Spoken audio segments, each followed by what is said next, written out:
بسم اللہ الرحمن الرحیم۔ السلام علیکم ورحمۃ اللہ وبرکاتہ۔ اللہ تعالیٰ سے ذکر کی توفیق مانگتے رہیے۔ معاذ بن جبل رضی اللہ عنہ بیان کرتے ہیں کہ رسول اللہ صلی اللہ علیہ وسلم نے فرمایا، اے معاذ، قسم اللہ کی مجھے تم سے محبت ہے۔ پھر فرمایا، اے معاذ، میں تمہیں وصیت کرتا ہوں کہ کسی نماز کے بعد یہ دعا ہرگز ترک نہ کرنا: اللہم اعنی علی ذکرک و شکرک و حسن عبادتک۔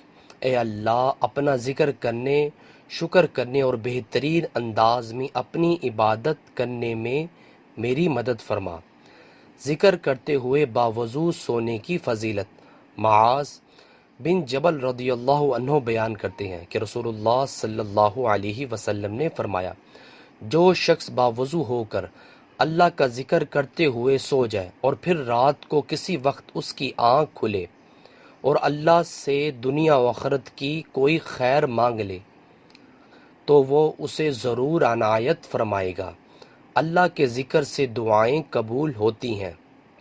سیدنا انس بن مالک رضی اللہ عنہ بیان کرتے ہیں کہ سیدہ ام سلیم رضی اللہ عنہا نبی کریم صلی اللہ علیہ وسلم کے پاس آئیں اور کہا کہ مجھے کچھ ایسے کلمات سکھا دیجئے جن کے ساتھ میں نماز میں دعا کیا کروں۔ آپ صلی اللہ علیہ وسلم نے فرمایا، 10 دفعہ سبحان اللہ پڑھو، 10 دفعہ الحمدللہ پڑھو اور 10 دفعہ اللہ اکبر پڑھو۔ پھر اللہ سے اپنی حاجت طلب کرو تو اللہ تعالیٰ فرمائے گا، ہاں ہاں میں نے تیری حاجت قبول کی۔ نیچے والا موجود ہے۔ سو ویورز، اللہ تعالیٰ سے دعا ہے اللہ تعالیٰ ہمیں بھی اس احادیث پر عمل کرنے کی توفیق عطا فرمائے۔ ویڈیو کو شیئر کریں۔ جزاک اللہ۔ السلام علیکم ورحمۃ اللہ وبرکاتہ۔